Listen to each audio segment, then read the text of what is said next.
real quickly, I have one last question for you. Will the autopsy performed tomorrow definitively determine how she died?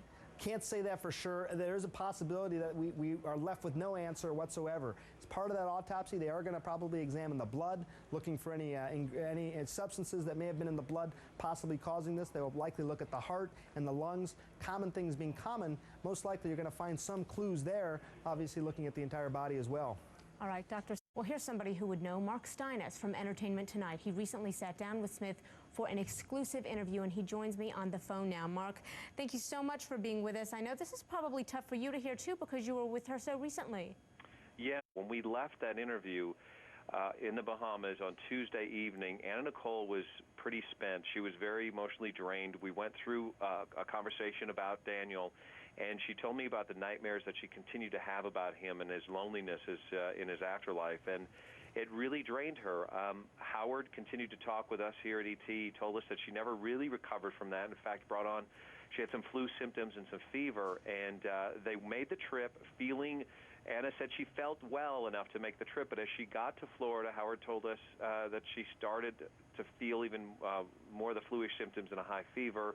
That fever did break. Wednesday, he told us yesterday, as recent as yesterday, he told us about an incident where she'd gone into the bathroom and she slipped and fell and hit her head on the tub. She was fine. She got up. She ate a meal. Everything was fine from that point on, and she laid down and she took a nap and woke up and she was fine. And then the news today that had happened. So it's a shock. It is. We are all here at Entertainment Tonight reeling over this because over the past few months we've all gotten to know her and heard her story.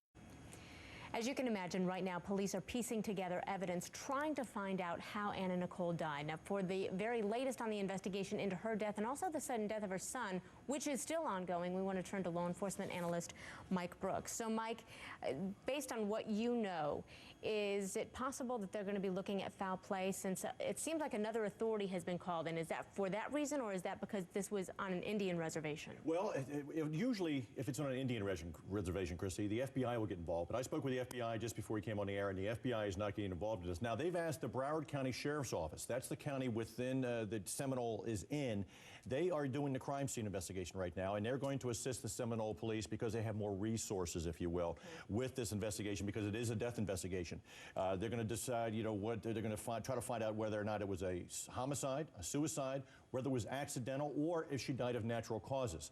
Now, some of the way that's going to play out is the investigators will get to the scene. They will take a look at the room. As a former detective myself, I can tell you when you come in on a homicide scene, you kind of just take it all in, get an initial overview, and you want to talk to the nurse. It's going to be very important because she was the first one to find her. What was the position of the body? How was she dressed? Had there been any sign of a struggle in the room? Was there any, didn't sound like there was, were there any drugs noticeable? And then also the bodyguard when doing CPR, because sometimes, you know, you can do, turning a body in a certain position, you can create trauma. And, you know,